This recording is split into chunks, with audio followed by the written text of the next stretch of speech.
We're interrupting this program in order to begin our regularly scheduled broadcast. Thanks for watching the Lit TV Network.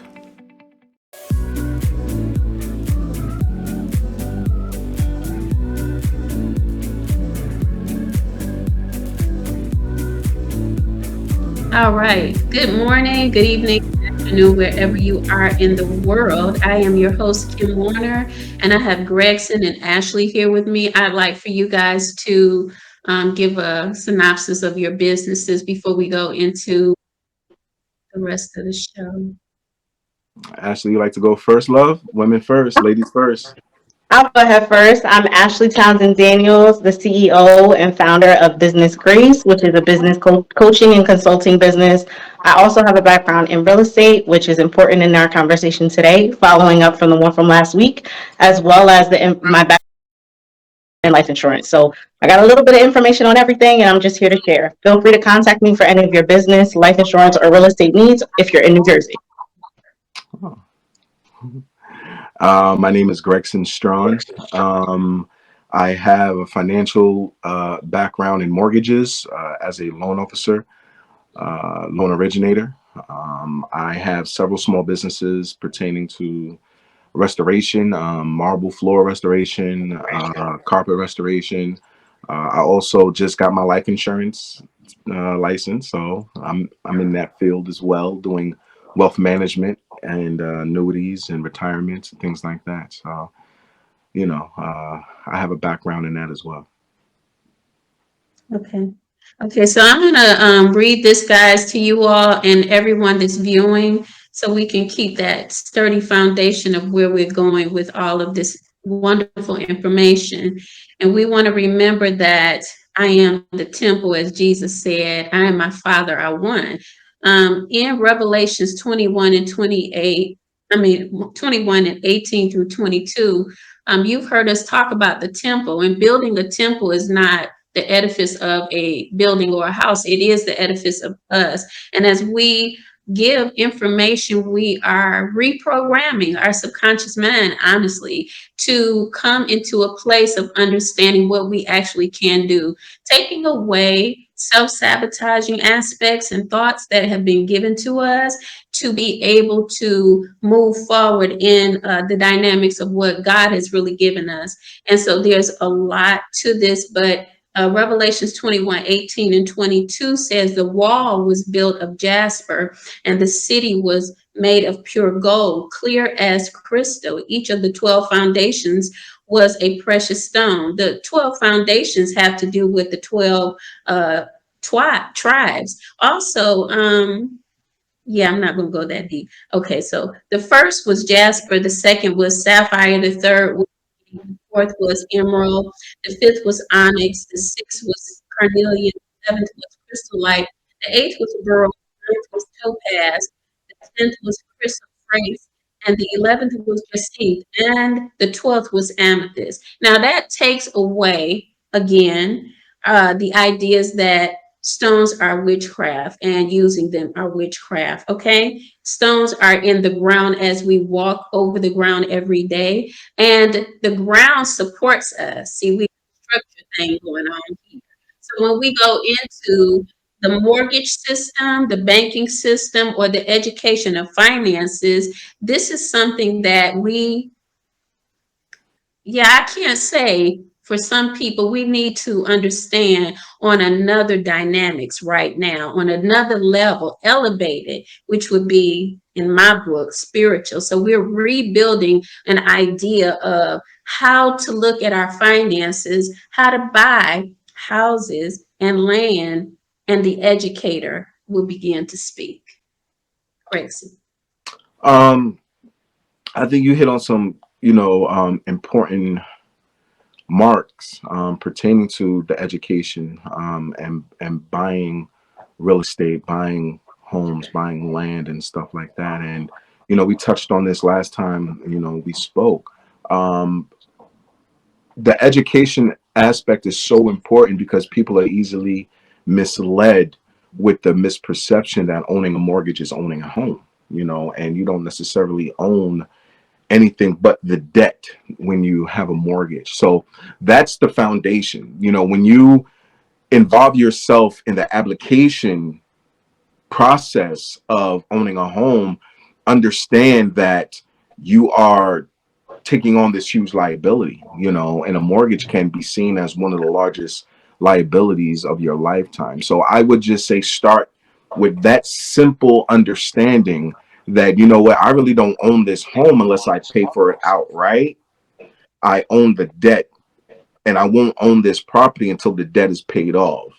So understand that first, understand how the system works, understand the programs that are put in place for you as a consumer when purchasing a home or purchasing a mortgage, I would like to say. Um, I think that's why I started financial literacy coaching, because I've just come across so many individuals who don't understand what a mortgage is, how interest works, the difference between simple interest, compounding interest. So I think for me, if I can reach anybody out there, it would be first understand what you're getting yourself into. Understand the basic, fundamental terminologies when engaging in such type of transactions. Okay. Um, the transaction. Now, I could be putting the cart before the horse, but I have to say this because, I teach things in my class that go beyond the physical understanding of purchases. What we're talking about is consuming or being a consumer and being taught a certain way to, I would say, consume something, yes, because I want it. So I'm consuming it. It's like eating it. But even in the educational factor to connect with you, I want to give a scripture that is overlooked, that has given me the confidence of God. Because when we talk about the solar plexus, there was a time when I was in the position that I'm asking for educators to come out and give the people, which is overwhelmed with debt. And the Spirit spoke Romans 8:11 to me. Now, that doesn't mean that you go out and make debt. That means that when you start to walk by the Spirit, then you understand your position with debt, because debt is a sin. So when we begin to look at that, it's a mistake. It's a mistake to owe anybody, because you may not be able to commit to that payment. And that's one of the reasons why you want education. Now, some people are able to make the commitment, but for those that are out there and they haven't been able and they're sweating it, then you want to retrain your thoughts. That's where your confidence in the Spirit comes forth. So Romans 8:11 says that I owe no debt to man if I walk by the Spirit. Mm. There's a lot of things in the Bible that says debt. It also says that you have scriptures that tell you that it is God who gives me the power to obtain wealth. So then my thoughts would be, why am I challenged when confidence issues come in and I cannot pay bills? First, I got to go back to the drawing board and really examine what I've got myself into or what I've learned. Undo some behaviors that have been learned from society, and also from just say society, our environments, and then begin to redo and restructure my thoughts and my behavior, because my confidence has been shattered when the bill collectors are coming after me for a mortgage that I cannot pay. I don't know where to go. And I'm not giving anyone the idea that you can use a stone or that the solar plexus is the end. First, you got to get to the material part and understand the material aspects of why you're in debt. And it's learned behavior. Going into the temple of your body, which is what Jesus is directing us to do, is where the rebuilding of these chakras are a foundation of who we are. The calamities in the structure, and I said calamity, in the structure, even that we have right now as a world, are there because we are not to overlook it, but to see what happened, because we are a part of it. the part that we play in it is redefining and redesigning. So I owe no debt to man if I walk by the Spirit. But that is if you believe. You don't create debt. Now you teach your children not to create debt. Okay, I'm going to give it back to you all. I wanted to share, interestingly enough, my sister is now a mortgage loan officer, but prior to that, she got her first house. And in our family, my father was the first person, kind of sort of other than my grandmother, to get a house. She didn't consult with my dad. And my dad was a big person on knowledge is power. Let me break everything down. When I got my first car, my father came with me. We went to like 4 or 5 different dealerships. I got quotes, I got all the information, and we sat down and we discussed interest rates, how interest works, how I need to make my payments, and all these things. Granted, he was my co-signer because at the time I had no credit, but he explained to me how everything works. So when I decided to move forward with which car I did, I was more informed. Unfortunately, my sister was not. So she ran into a situation where her home got foreclosed on. And she said that was the biggest learning experience she had, which made her focus on her credit, focus on building herself up and rebuilding the exact thing that we're talking about, that confidence. Because now she's in a place where she's able to help people get mortgages, able to help people understand the process. Here are the things we need to look at. Here are the things we need to discuss. Here are the things. So even if you don't want to go into full-on financial literacy coaching, you end up doing it with anyone during the process. I myself, as a realtor, people are going to walk in with their want list. I want a mansion. I want a house in the hills. I want this, and my budget is $250. Okay, what are our must-haves? Let's start there. Let's look at the market so that you understand what $250 can get you. Let's make sure you get your pre-approval, not your pre-qualification, because those are 2 very different things. And if you come to me with a pre-qualification, we still have to go back to the drawing board. I have to get you in touch with my lender so that my lender can best advise you, who luckily is my sister. So her and I will talk behind the scenes and we'll go, here's what they want. What can we work out? What can we figure out? So in understanding that, like, in some regards, my father was a little bit more cutting edge because he did teach us. He didn't want us to be in a place of getting into debt. But I think a lot of people get into the space, and even my sister confided in me and said to me, like, this is what we do. We get a house. And I said, but you have to be ready. Are you ready? She's like, yeah, I'm ready. And now she goes, you want to know something? As much information as I had then, I have more now, and I'm more prepared now to make a better decision and a more informed decision for me and my family so that we can move forward and be more effective. She even coaches me on my stuff sometimes because I'm like, I have this situation. How long before I could get a house? And she'll sit and talk to me. So I think the other thing that people have to get through in the whole idea of building their confidence, one, just because you made a mistake doesn't mean you can never recover. Right. Because even in that mistake, you learned a lot. Right. And then 2, never be afraid to ask a question. People are going to use words, and sometimes you're looking at that information as it's coming to you, and you're like, I need to go to the dictionary. I don't understand what this means. No question is too dumb. No question is too small, because it's all building you up so that later on, when you're teaching your children, talking to your grandchildren, talking to your friends' kids, you have all the information that you have. And if they ask you something, you go, well, you know what? I don't know that, but let's find out together. Let me call somebody. Let me reach out to Gregson real quick and type up this little quick email or give him a call so that I can get this information so that I can better guide you. Or if I'm not able to, he can. So I think people have to get out, like you said, Ms. Kim, what the environment tells us. Environment told me I should have had a degree. I'm 33. I should have had a degree, a house, married, 2.5 kids, all of that. And we're not there yet. Mm-hmm. Maybe it's because that's not in your deck of cards. Maybe, one thing I am learning, I'm 43. One thing I am learning is to let go and let God, right? The more and more you try to take control of this, the more and more your life goes out of whack. You can do your best to plan. You can do your best to organize, to organize, and to prepare. But at the end of the day, you don't have control of this. You have control of your actions, and in some ways you have control of your thoughts.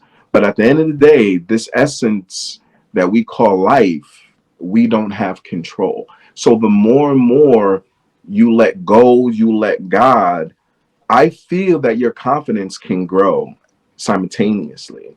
Because when you walk in that light, when you walk in that high vibration, and you let go and you let God, your stress levels come down. Things start to happen in a positive way for you. Law of attraction, and I'm a walking testament to that. There are so many positive things that are happening in my life right now because I just refuse to stress.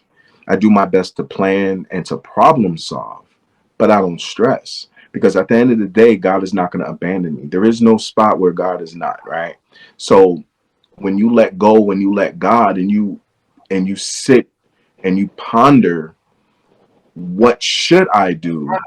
God, give me direction, give me strength to make the right decision based off your guidance. Things are going to work out. Even if they don't work out how you want them to, when you want them to, God is always on time. And I'm a real firm believer in that, because there are so many good things happening to me right now. Not because I'm lucky, but because my confidence is to that level that I know I'm going to be all right. And another thing is not caring what anyone else says. I think that chips away at your confidence, because you get input from this person, that person, this person, that person. There's so many inputting external devices. You start to divide yourself up, and now you're trying to please everyone, right? And you leave yourself in a ditch. You leave yourself bruised up and battered, and now your confidence is shot. So I'm a firm believer in, all the naysayers, go where you're celebrated, go where there's support, and have that confidence that you are going to be all right, no matter how it might look to other people. At the end of the day, you are going to be okay. And I think that really goes to what you were saying. Another thing, real quickly, a lot of people beat themselves up because, oh, I don't have a house, right? Well, who's to say that you should have a house right now, especially a Yes, that's single right.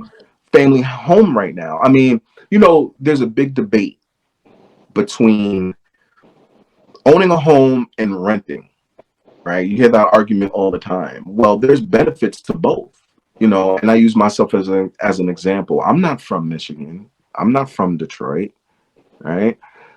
I just finally made my mind up after being here for so long through my trials and tribulations that, okay, well, Detroit is a place where my businesses are growing, so I might as well. But at the end of the day, I never thought that, you know what, I'm going to buy a house and I'm going to be locked into Michigan for the next 30 years, even though I don't know if this is where I want to be. So you have to have a game plan. You have to have an objective. And it really goes to the question, is this where I'm going to be, or do I see myself here for the next, long term, the next 30 years? Or am I, a little shaky on where I want to go? So let me just rent. So at the end of my term, at the end of my lease, I can just go. I don't have to find a buyer. I don't have to talk to no lenders. I don't have to write no letters. I don't have to take a loss on this big, house that I just purchased. There's so many stress factors that people are totally oblivious to, because they just see the gold at the end of the rainbow, and they don't understand their own objective, because they just want to hit that pot of gold. Yeah, I'm a homeowner. Well, can you afford a home?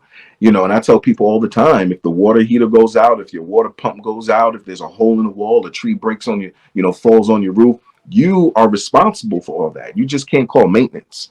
So you have to, it's like when you buy a car, people want to go straight for the Benz. People want to go straight for the Benz until they find out to replace a tire is like $300 to replace a tire.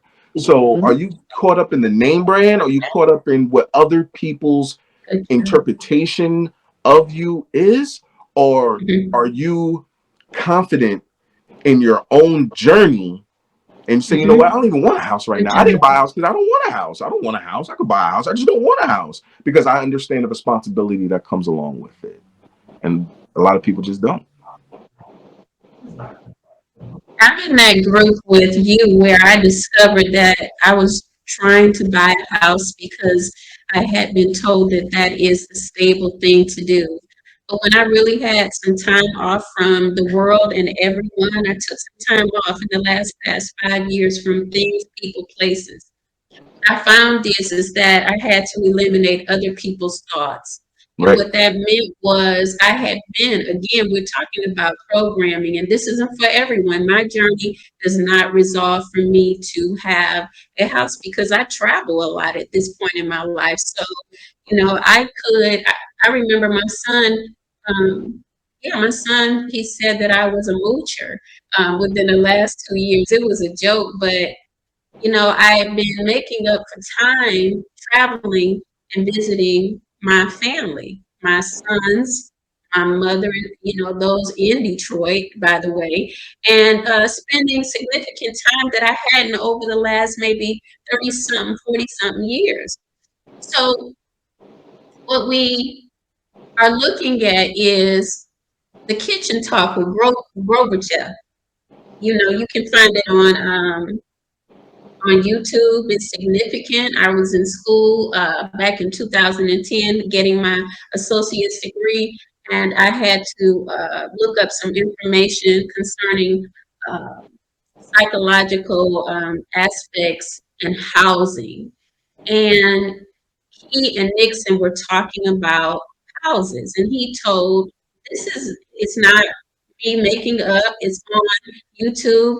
He said, no, we don't want to do that because your people are going to be homeless by 1970. That was in 1950 when they did that recording. Go back and watch the kitchen talk. And what we didn't know at that time, and what a lot of us don't know, is that America is a business. So our vice presidents and business or presidents are selling these aspects to foreign countries. Now, for me, the reason why I get into all of this here is not, it's not just the spiritual aspect, but the confidence is also knowing what you don't know. See, people don't know how to pay their bills, so they fear when the bill collector comes, but they don't stop repetitively making bills because it's an unconscious habit of I want, as you all have said. If I put away the I wants when it's not significant to my journey, meaning buying the house, because that's what we're talking about, and even at this time, for me, I can rethink the ideas that God has not allowed me to have a house and see that it is not the right timing because you can't even trust in the commitment that they are giving you when you sign on the dotted line. It's always going to be on you, right? So we want to make some significant headways in understanding that what I don't know is what causes me to fear and lose my confidence. What I don't know. So now the confidence that I have in Christ, the confidence you have in Christ is when you actually listen to Christ and you listen and hear that he's saying, learn what you don't know. Mm-hmm. Yes. And I want to go back to what you said last week or 2 weeks ago.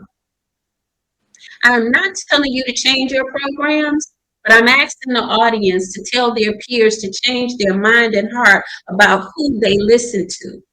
Because when you start listening to people that can build you up, it don't cost you nothing to hear what I'm saying or these two young people. What they're here doing is giving information that masses will never give you. You can go to church, you can go to inaugurations, you can vote on these people. They will never tell you some of the things that even behind the scenes that we can talk about that you don't know. You do not have to own a house to be great. Of course Your not. greatness is in Christ. It's in your belief system. Nothing that you buy can make you feel great because once you buy it, you're going to feel like nothing if you don't have confidence to feel like something when you bought it. Right. You keep your energy level up, and your energy level will keep you propelled because your energy level is connected to your God. Right. That's the deep talk. You don't have but 28 minutes. But the truth of the matter is, Get a heart of wanting to know and get knowledge. Socrates and Aristotle and them said, know thyself. To know thyself is to know your own journey. It's not a collective journey that you're on where people can ridicule you and tell you you're not doing the right thing because you didn't have a house. No, you might be, let me just say this, a Sagittarius, and you're an explorer.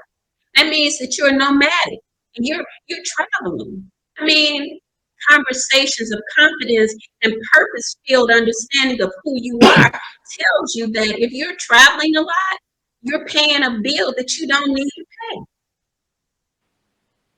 Exactly. That's one of the So could you guys give your information because we're wrapping up? I hope that the audience got some good information from you today.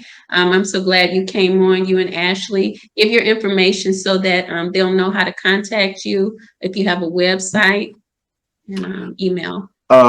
That is a good one for me, because I have so many different things. I do floors. This is my business right here, Marble Stone and Shine. I'm about to go to Chicago to do a test spot. I'm trying to expand to Chicago. So for that business, it would be Marble Stone and Shine. My phone number is 313-330-1220.